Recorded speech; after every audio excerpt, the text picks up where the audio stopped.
Olá, professores! Hoje nós vamos expor a lição 5 da nossa revista Relacionamentos Tóxicos em Contraste com o Verdadeiro Relacionamento com Jesus. Nós percorremos já um bom caminho, 4 lições dentro daquele sistema dos blocos que eu expliquei para vocês na primeira aula. Primeiro bloco, nós estamos tratando mais relacionamentos de um cunho mais individual, esses relacionamentos e como esses relacionamentos tóxicos podem ser dentro da sua individualidade, nem tanto de uma ideia de sociedade. Então, um pouco mais íntimo, a gente está levando mais por esse lado. Essas 5 primeiras lições, nós vamos finalizar esse bloco hoje. Foi um bloco que a gente foi construindo, lição a lição, características de abusados e de abusadores, uma coisa mais implícita, uma coisa para a gente mais ter uma identificação, porque a ideia geral não foi que a gente enxergasse essa lição de uma maneira como se fosse de fora. Na primeira aula eu ainda tratei isso com vocês, de que a ideia era como se a gente entrasse dentro desses relacionamentos e conseguisse entender como que funciona dentro disso, o porquê que as pessoas não conseguem sair, o porquê que as pessoas não conseguem dar um primeiro passo em busca, principalmente de uma libertação autêntica, que nós veremos na próxima aula. E entrando nesse relacionamento, percebemos que essas características elas podem ser muito comuns dentro do nosso cotidiano. Então, essa lição 5, cujo tema é Preciso de uma prova de amor, não caia nessa. O texto-chave é: ninguém tem um amor maior do que aquele que dá a sua vida pelos seus amigos, João 15:13.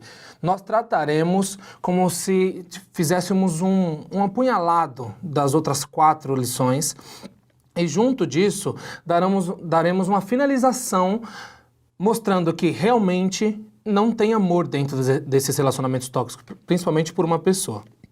Antes disso, para a gente dar uma revisada, nós falamos na primeira aula sobre o conceito sobre relacionamento tóxico, como que ele funciona, como que ele é visto pela sociedade, se existe isso dentro das nossas igrejas, ou a ideia de poderio, o porquê que esse poderio é tão importante para o abusador para com a vítima. Então, esse poderio ele é tão importante a ponto de ele fazer qualquer coisa, e as outras lições nós fomos mostrando as coisas a qual ele fez para continuar com esse poder. E para finalizar, a última lição, nós vamos falar especificamente do amor. O amor que a gente não tocou tanto, foi uma ideia lúcida em relação a nós trazermos esse caminho até a ideia de amor, porque o amor, querendo ou não, é o principal, se não um dos principais argumentos. Quais são? Durante todas as lições, nós fomos mostrando que o abusador ele não assume a responsabilidade, o abusador ele não gosta de dialogar, o abusador não deixa que os abusados sejam eles mesmos, o abusador gosta de ter o poder, como tratamos na primeira. E tudo isso em prol de uma ideia de que no relacionamento dele existe amor. Então, tudo que ele constrói foi para conseguir fazer com que a vítima continue dentro desse relacionamento, fazendo dela uma ideia dele mesmo de narcisismo, que nós vamos tratar na lição 6. Mas antes disso, antes de nós podermos entrar na ideia de narcisismo, nós vamos primeiramente entender que, por mais que ele fez todas essas coisas durante essas 5 lições que nós vamos estudar, a última hoje, mesmo assim, por mais que eu e você já sabemos, a vítima não sabe que aquela relação não existe amor. Ela ainda acha que é uma relação que existe amor. Então nós precisamos mostrar para ela, nós precisamos mostrar para os nossos alunos, nós precisamos mostrar para nós mesmos, professores, o amor não é dessa maneira. E como que seria esse amor? O que a Bíblia diz desse amor? O tema é um pouco chamativo, eu sei. Preciso de uma prova de amor, não caia nessa. Esse tema, ele nos remete principalmente a loucuras que jovens, na maioria das vezes, fazem por aquela pessoa que gosta, pelo aquele menino que gosta, pela aquela menina que aquele menino se interessa, e através disso eles vão fazendo coisas que às vezes fogem da nossa racionalidade. Eu, como jovem, falo que às vezes eu observo numa liderança ou na minha classe, quando alguém conta um testemunho de alguma coisa que fez por amor a alguém, eu olho e falo, nossa. Por quê? Porque hoje na nossa geração que ela é tão ela é tão mais ativa, ela é tão mais sem escrúpulos, nos dois sentidos, não só no sentido ruim, ela é mais combatente, ela vai mais para cima, ela nem sempre pensa para falar. Isso é o ideal muitas vezes do jovem, por isso que é importantíssimo que nós jovens e professores que talvez não sejam tão jovens e dão aula para os jovens, ter uma aproximação desse jovem com pessoas mais velhas. E dentro de tudo isso, essas ações de provar o amor dentro de um relacionamento, de provar o amor dentro de uma amizade, de provar o amor dentro de um cunho familiar, tóxico, obviamente, eles são normais. Essas atitudes são normais para os nossos alunos, são normais para os abusados. Por quê? Porque eles precisam ter na mente deles uma relação de amor mútuo, e ele só vai ter o amor do abusador quando ele entrega aquilo que o abusador quer. É um ponto interessante. Isso daqui que a gente vai tratar vai dar uma finalização no nosso bloco, como eu tinha dito. O segundo tópico vai falar sobre isso, o segundo subtópico do primeiro tópico vai falar esse apanhado mais ou menos das 4 lições, bem curtinho, para entendermos, mas tudo que nós construímos até aqui, e isso é bom que você fixe, foi uma construção do que é uma carga muito forte emocional. Nós não falamos sobre agressão diretamente, nós não falamos diretamente sobre abusos sexuais, não foi isso que nós tratamos até agora. O que nós tratamos até agora foi de ações dos abusadores que vão diretamente ser ligadas a uma carga emocional muito forte para os abusados, tirando deles esse, como a gente tratou na lição 4, esse direito de viver. Interessante é que essa carga emocional, esse abuso emocional, ele é colocado dentro de uma construção, ele é colocado dentro de uma ideia de que não é do dia para a noite, ele vai colocando cargas pequenas e vai aumentando as cargas, vai sendo cargas maiores, e esses abusos eles vão sendo mais constantes, até em um determinado momento a vítima ser totalmente dominada por meio desse abuso emocional a pessoa que abusa. Então, dentro disso, quando ele se vê dentro desse relacionamento, ele não vê uma outra maneira de declarar o seu amor ou de mostrar o seu amor do que obedecendo aquilo que o abusador quer. Então, é interessante, por quê? Porque, pensa comigo, professores, dentro do nosso conceito de juventude, nós temos jovens muito polarizados. Os nossos jovens, geralmente, são divisões muito extremas, e nós, como ensinadores da palavra de Deus, precisamos sempre trazê-los para a realidade, mostrar, não precisa ser extremo aqui, não precisa ser extremo ali, nós podemos ter um meio termo para conversar, nós podemos dialogar, isso é a nossa missão. E nessa sociedade tão extrema, é tão difícil que uma pessoa possa voltar atrás quando ela tem certeza de que a ação que ela fez foi por amor a uma pessoa. Então pensa, você tem um aluno seu, você tem uma pessoa a qual você aconselha ou a qual você dá aula sempre, ou a qual você é líder, muitos de vocês são líderes. E você tem um caso onde você sabe que aquele caso é errado, você sabe que aquela atitude que foi tomada pelo aquele relacionamento de 2 jovens seus não foi correta, e quando você vai conversar com um deles, ou quando você vai aconselhar um deles, mas eles falam, foi por amor que isso aconteceu. Foi por amor que nós tomamos tal decisão, foi por amor que tal pessoa agiu dessa maneira. E engraçado que esse argumento para eles parece totalmente um argumento que não pode ser contraposto. É um argumento como se foi por amor, então não fale mais nada sobre isso. Foi por amor, então não há como ter arrependimento. Foi por amor, então não há por que eu chegar em você arrependido daquilo que eu fiz, sendo que eu tenho certeza que foi por amor do meu relacionamento.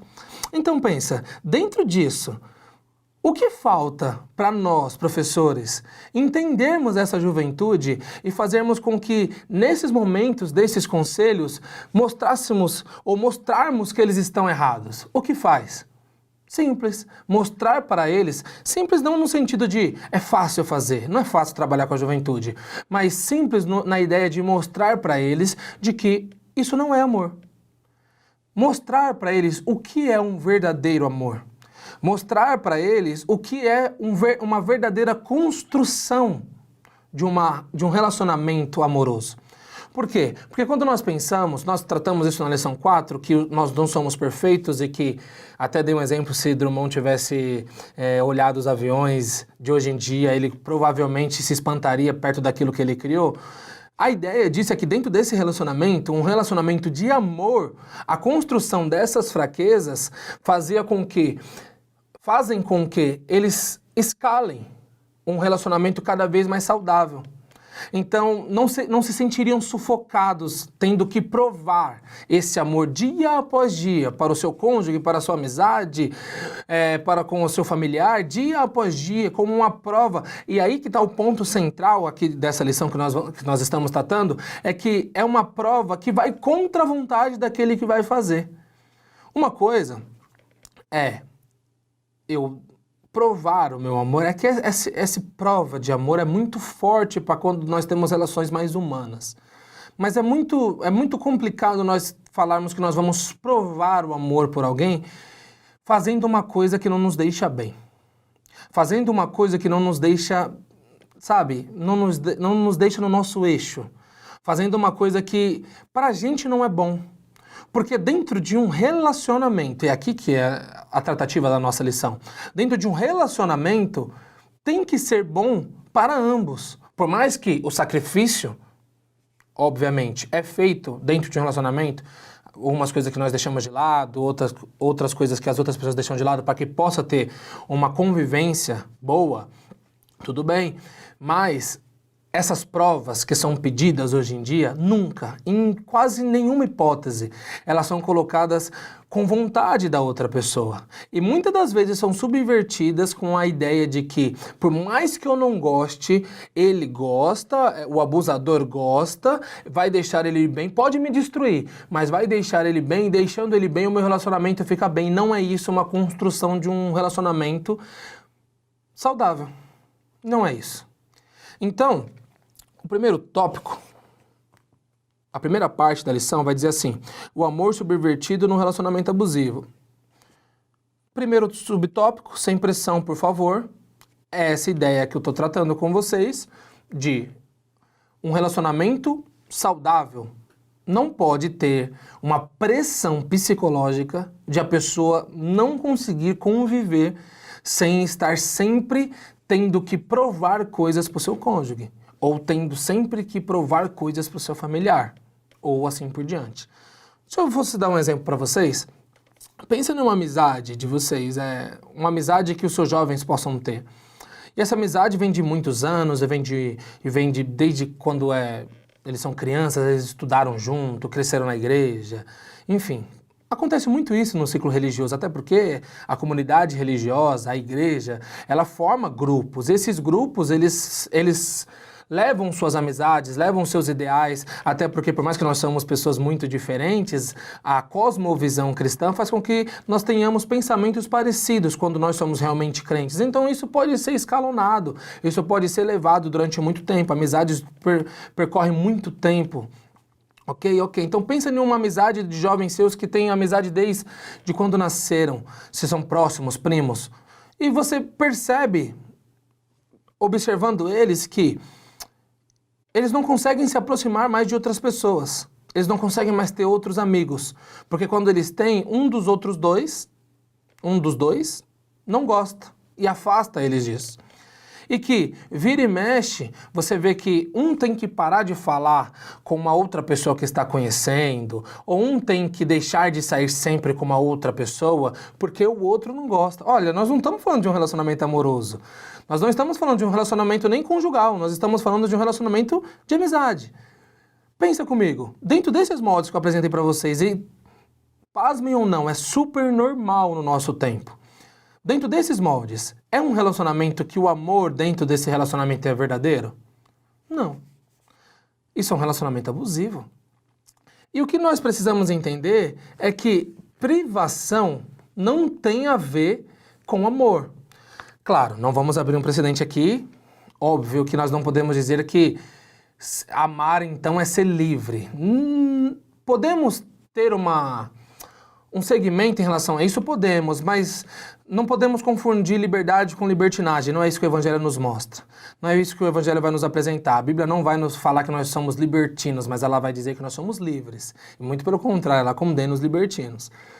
Então, dentro desse molde, dentro desse exemplo que eu dei para vocês, professores, como que nós vamos então caracterizar esse amor para os nossos alunos? Para que eles entendam que essas provas de amor, elas não são eficazes. Pensa, eu dei alguns exemplos aqui na lição, eu vou ler com vocês esse segundo tópico, ou esse primeiro subtópico, o segundo parágrafo, tá? Praticar atos sexuais antes do casamento, indo assim contra todos os seus princípios, não é uma prova de amor, é abuso. Entregar o seu dinheiro para uma pessoa irresponsável, mesmo sabendo que não é para os fins que ela te falou, não é sacrifício pelo relacionamento, é abuso e financeiro.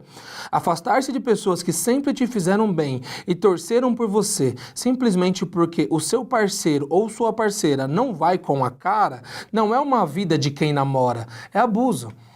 Se essas coisas caracterizam o relacionamento dos seus jovens, eles têm que cair fora. Por quê? Porque é um relacionamento abusivo. Olha como aparece com... Eu vou usar o termo que eu usei para saber se tinha isso dentro da igreja, que eram lobos em peles de ovelha. Olha como isso vem mascarado de uma roupagem tão normal, de um arquétipo como se fosse supernatural. Eu sei, eu vou me afastar dela porque agora eu tenho uma vida que namora dele, ou que eu tenho uma vida de um namoro. Não é disso, não funciona assim, professores. E vocês sabem disso, vocês têm que expor isso aos seus alunos. O quê? Nós podemos sim se afastar de pessoas ruins. A Bíblia manda nós nos afastarmos dessas pessoas ruins, mas pessoas que nos fazem bem, isso dentro de uma comunidade religiosa. Nós não estamos colocando isso em relação ao mundo. Essa lição é para nós, essa revista é para nós. Então, dentro de uma comunidade religiosa, onde Cristo, onde a Bíblia vai dizer para nós que nós temos que conversar um com os outros, se abriram com os outros, que quando nós falarmos dos nossos erros um com os outros, a nossa relação pode fazer com que ambos se curem com essas conversas. Dentro de tudo isso, afastar-se de todas as pessoas por um relacionamento não é um relacionamento saudável. Dentro da igreja, principalmente, não é um relacionamento saudável. Por quê? Porque é uma comunidade, e comunidade para viver em comunhão. Pensa comigo, quantas vezes vocês, dentro de todo o seu tempo que vocês são professores, que vocês são alunos, são líderes, pastores, eu não sei se tem pastores nos assistindo, ou qualquer ponto disso, quantas vezes vocês viram um casal que antes de se formar esse casal eram dois jovens que sempre foram muito abertos, ajudaram muito a obra, ajudava muito o grupo, estava sempre muito presente, ajudava sempre em qualquer âmbito, estava sempre pronto para orar, estava sempre pronto para fazer ação social, estava sempre pronto para fazer tantas coisas em prol do Evangelho de Cristo. E quando esse casal se forma, ele se isola. Quantas vezes vocês acompanharam isso? Quantas vezes vocês acompanharam de quando esse casal se forma, eles dizem, não, agora eu tenho um parceiro, agora eu tenho uma parceira. A minha prioridade, e não estou dizendo que isso é errado ou certo, a minha prioridade é essa parceira, é esse parceiro, é o bem-estar dele. Então, se ele não gosta de estar no meio das pessoas que tem que ser os seus irmãos, eu não venho. Eu vou contar um caso para vocês, obviamente sem expor o nome.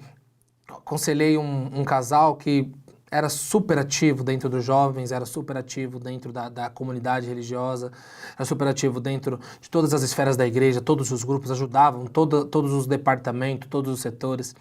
E quando eles se formam, o homem, no caso, ele trabalhava muito, e quando ele chegava, ele não queria ir ao culto, não queria ir para a escola dominical, não queria participar das coisas da igreja, e em prol de estar perto dele, a jovem também não participava. Quando eu sentei com os dois para conversar, eu perguntei por que aquilo estava acontecendo, por que eles não estavam mais, ou por que eles não praticavam mais as nossas liturgias de culto, por que eles não estavam mais nos ensaios, enfim. E eles disseram assim que agora eles têm uma prioridade, que é a vida deles. E que a igreja não fazia mais parte dessa prioridade. E que as pessoas da igreja não faziam mais parte da prioridade, até porque se aproximar dessas pessoas era causar confusão dentro do seu relacionamento. Ah, eu não gosto que ele se aproxime de outras meninas, ele não gosta que eu me aproxime de outros meninos. Então é melhor a gente ficar só na nossa, só nós dois, o nosso relacionamento fica feliz, mesmo que a gente não venha para a igreja, a gente faz o nosso culto em casa, e é isso, é isso. É isso, professores. Isso é um relacionamento saudável? Um relacionamento onde você tem que se privar de tudo e de todos. É um relacionamento saudável? É amor? Isso não é prova de amor. Isso não é prova de amor em nenhuma instância. E eu sei que você se identificou, e eu sei que talvez você conheça pessoas dentro desses exemplos que eu dei. Porque eles acontecem. E quando eles acontecem, faz com que, independente do jovem que seja, em qual âmbito ele esteja, do quão importante ele é para a comunidade, o quanto que ele ajuda, quando ele entra dentro de um relacionamento abusivo, tudo deixa de fazer sentido. E só o abusador ou só a abusadora faz sentido. E naquele relacionamento abusivo, extremamente abusivo, não há espaço para o evangelho, não há espaço para a igreja, não há espaço para os irmãos, não há espaço para a comunhão. Prova de amor não é sexo antes do casamento. Prova de amor não é e nunca foi dar total liberdade da pessoa ter as suas finanças. A gente não está falando de casamento, tá, professores? A gente está falando de namoro, de amizade, entre jovens, antes do... O fato aqui é para os jovens, principalmente solteiros, né? Tem os casados, mas principalmente solteiros. Não é isso. Isso não é um relacionamento saudável, isso não é prova de amor. Quantos jovens, professores, vocês viram que falavam assim? A gente se amava e a gente achou que tinha chegado a hora. Achou como? O porquê disso? E a cosmovisão cristã? E a Bíblia? E os ensinamentos de Cristo, os ensinamentos do apóstolo Paulo, os ensinamentos de todas as pessoas inspiradas pelo Espírito Santo para escrever? Isso, onde fica? Onde está a comunhão, a intimidade? Não, mas Deus entende. Será que entende? Está vendo como as desculpas, até da segunda lição, de não assumir a responsabilidade e subverter isso como uma prova de amor, uma ideia de que foi bom para nós, atos que vão contra a Bíblia não podem ser bons para um relacionamento. É bom isso ser fixado na mente de vocês, professores, e ser fixado isso na mente dos alunos. Atos que vão contra a palavra de Deus nunca serão saudáveis para nenhum tipo de relacionamento. Por que nunca serão saudáveis para nenhum tipo de relacionamento? Porque a Bíblia é um manual. Porque a Bíblia é o que dita a cosmovisão cristã, a maneira como nós vemos o mundo, a maneira como nós interagimos com o mundo, a maneira como nós vivemos dentro desse mundo. Então, se a nossa cosmovisão está totalmente subvertida, não é uma cosmovisão cristã, nós não entendemos os preceitos básicos da Bíblia e de um livro totalmente sagrado como ela, e o nosso critério de ter uma atitude ou não é se eu preciso ou não satisfazer a pessoa a qual eu estou me relacionando, está tudo errado. Não é um relacionamento amoroso, isso é um relacionamento tóxico. Então, para terminar esses dois tópicos, o tópico 1, sem pressão, por favor, e o tópico 2, um abismo dentro do relacionamento. É isso. O quê? Não podemos confundir prova de amor com amor verdadeiro. Nós vamos, obviamente, mostrar na lição o que é esse amor verdadeiro. Mas coisas que vêm contra a nossa vontade, coisas que vai contra a própria Bíblia, coisas que vai contra a nossa consciência, coisa que vai contra os nossos ensinamentos, não pode caracterizar um relacionamento saudável. No último tópico dessa primeira parte, tem um caso real. Eu não toco tanto no assunto dos casos reais com vocês, porque está muito descrito, bem descrito na lição. E esse caso eu quero chamar a atenção para vocês, que foi um caso bem interessante desse amor subvertido, desse amor que existe de apenas um lado. O caso, o Roberto, obviamente que foi trocado o nome, ele era um homem totalmente, que tinha suas finanças totalmente estabilizadas, ele era um homem totalmente estabilizado, mas que ele teve circunstâncias dentro da sua vida muito tristes. Ele foi abusado sexualmente pela sua própria mãe. Ele foi uma pessoa que veio trazendo traumas desde muito pequeno, desenvolveu uma depressão muito forte, teve casos de tentativa de suicídio, e que dentro da sua vida fazendo tratamento psicológico, psiquiátrico, ele foi conseguindo vencer essas barreiras. Mas, obviamente, que dentro de todo esse processo, ele teve as suas crises. Ele teve os momentos onde ele pensou em desistir, ele teve os momentos onde o passado dele vinha à tona em sua mente. E dentro disso, ele sempre teve um sonho. Eu quero construir uma família que seja diferente da família que eu tive, que seja uma família verdadeira. Ele conhece uma pessoa, ele se apaixona por essa pessoa, eles começam a ter um relacionamento, em pouco tempo, se eu não me engano, 2 anos, eles vão morar juntos, ele é extremamente bem financeiramente, e dentro desse namoro, ele acha que, depois de um casamento, ele sempre colocou como se, graças a Deus, eu consegui encontrar uma pessoa, eu consegui ver uma pessoa que vai construir comigo, eu consegui saber o que é amar uma pessoa verdadeiramente, ser amado verdadeiramente. E ok. Ele passa num psicólogo e o psicólogo diz para ele assim: você precisa desacelerar um pouco. Você precisa dar um tempo, você está trabalhando muito, você está extremamente cansado, você precisa descansar. A empresa que ele tinha, ela já era uma empresa totalmente estabilizada e ele decide, em comum acordo com o seu cônjuge, a vender essa empresa, tirar um tempo de descanso e depois começar um outro projeto, entrar em uma outra empresa e dar seguimento à vida dele.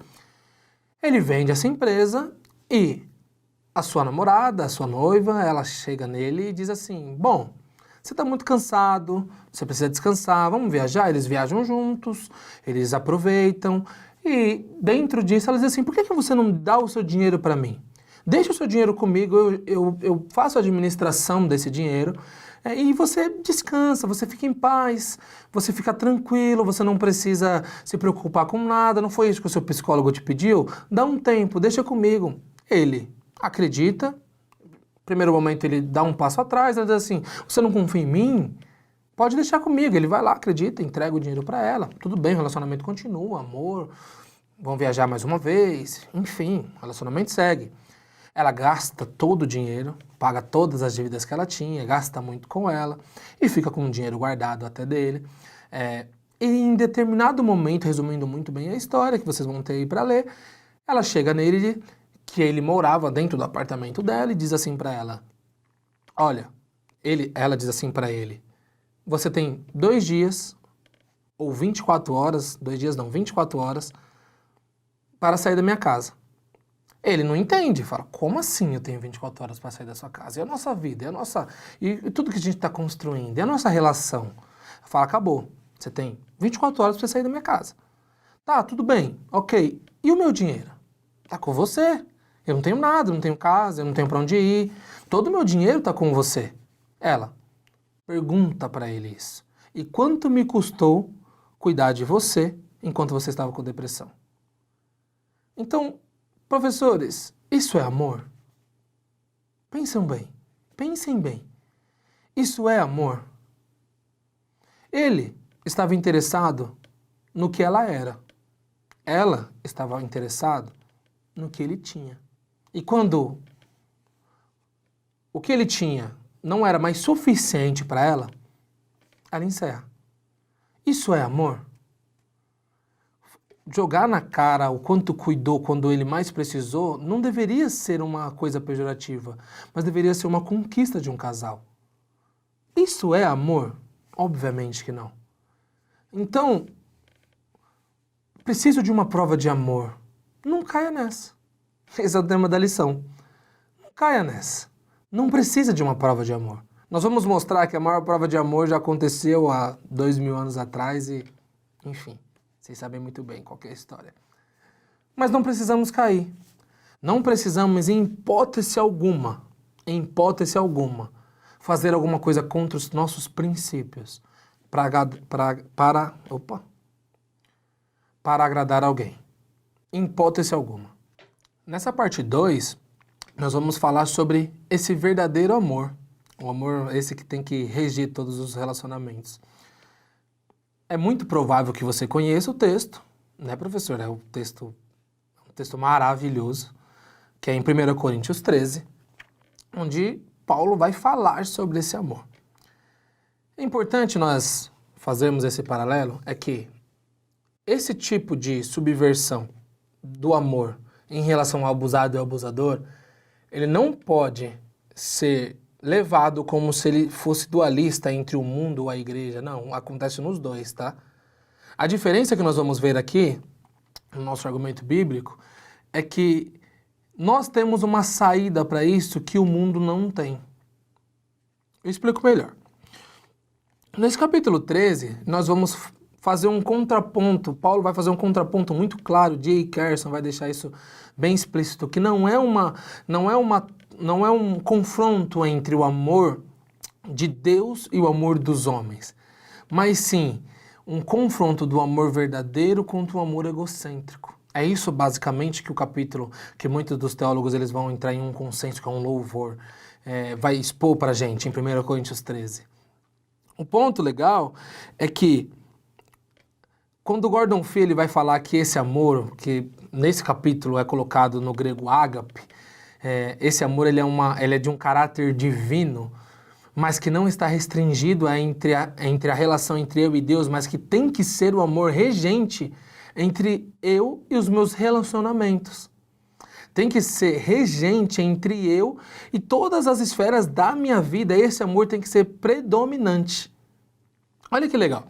Nesse capítulo 13, o amor que tudo sofre, que tudo espera, que tudo suporta, que vocês tanto sabem, que quase todos os casamentos que vocês vão, o pastor, ou o padre, no nosso caso é o pastor, mas muito que a gente vai aí de fora, eles leem esse capítulo de 1 Coríntios, nem sempre expõem, mas às vezes só leem, mas ele é muito profundo, ele é muito mais prático do que teórico.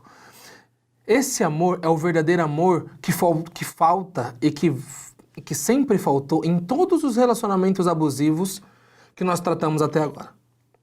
Pensem comigo, todas as esferas desses relacionamentos que nós tratamos até agora, da lição 1 até a lição 5, esse relacionamento a qual eu citei agora para vocês nessa própria lição 5, todas as características que nós fomos colocando durante todo esse tempo, está diretamente ligado à falta desse amor. Olha que interessante. Então, o amor que a Bíblia expõe é um amor que, eu vou colocar dessa maneira, pode parecer assim muito simplista, mas não é um amor que resolveria todas essas questões. Não vou reduzir a discussão. Não vou reduzir porque nós estamos na lição 10, principalmente na lição 10, nós temos uma lição só sobre como sair de um relacionamento abusivo. Então não é simplesmente o amor de Deus, mas eu estou te dizendo que se todas as pessoas envolvidas dentro desses relacionamentos que nós conversamos durante todo esse tempo entendessem o verdadeiro amor, entendessem de quem vem o verdadeiro amor, entendessem que nós vamos falar qual foi a maior prova de amor, elas não se deixariam submeter ou não submeteriam outras pessoas a uma relação abusiva. Esse amor falta. Esse amor falta nesses relacionamentos. Aí você pode pensar, obviamente, que nem todas as pessoas sabem que esse amor falta.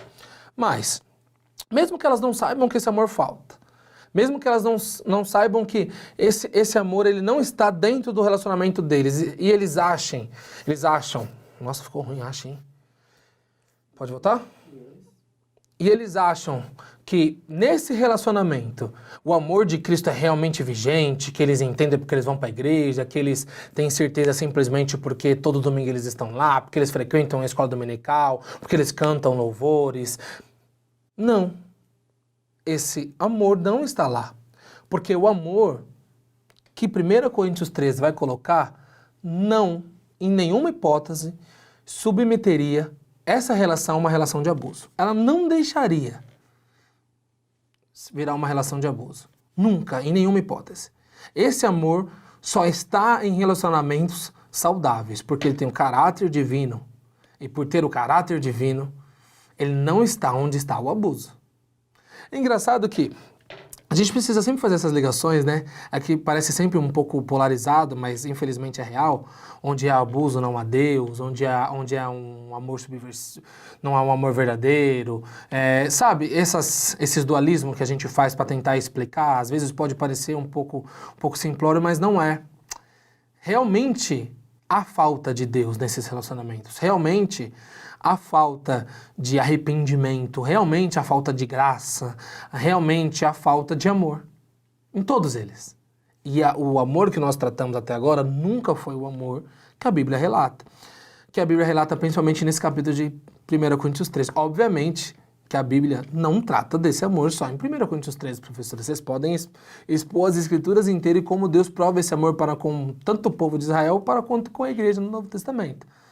Mas tomando esse texto como base, nós podemos sim dar um segmento para entender o quê? O primeiro ponto é que Paulo não faz uma ideia desse amor, uma sequência desse amor, muito teórica, ele faz muito mais prática.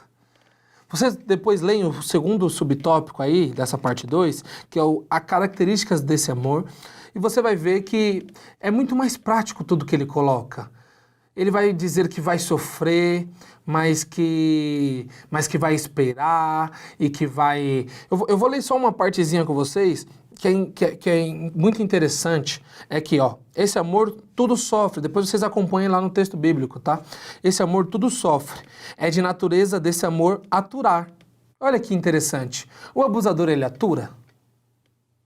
Bom, fica a pergunta e vocês sabem bem a resposta. Não há nada que o amor não consiga suportar. O ministério de Paulo foi o próprio exemplo disso. Claro que o amor que Paulo tinha pelo evangelho e pelas igrejas, ele falava assim, eu levo no meu corpo as marcas desse amor por Cristo. Então, pode suportar. Claro que não é suportar ações de abuso. Você está vendo a diferença entre o falso amor, o pseudo-amor e o verdadeiro amor? Porque o pseudo-amor, nós precisamos dizer que eles têm que sair deles. É a nossa obrigação dizer que eles têm que cair fora. Mas o verdadeiro amor, esse verdadeiro amor não pode.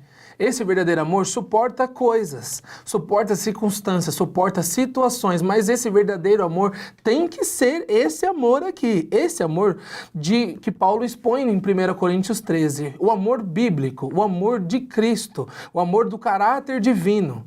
O amor de Cristo até ficou um pouco acima, né? Porque nós nunca vamos ter o amor que Cristo tem por nós. Mas tem que ser o amor bíblico, porque senão não precisa suportar, porque não é o amor verdadeiro, ok?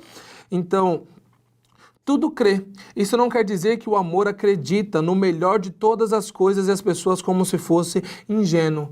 Então, é bom levar em consideração o quê? E esse ponto nós precisamos colocar. Quando fala que tudo crê, não pode levar pelo lado de que esse amor ele é ingênuo, porque ele não é ingênuo. Não é acreditar em todas as pessoas em todos os âmbitos. Não é acreditar em todas as pessoas como se as pessoas fossem verdadeiras e perfeitas em tudo. Não é isso que esse amor está explicando. Não é isso que esse amor está expondo. Tá? Então, esse tudo crer é crer em quem? Em Deus.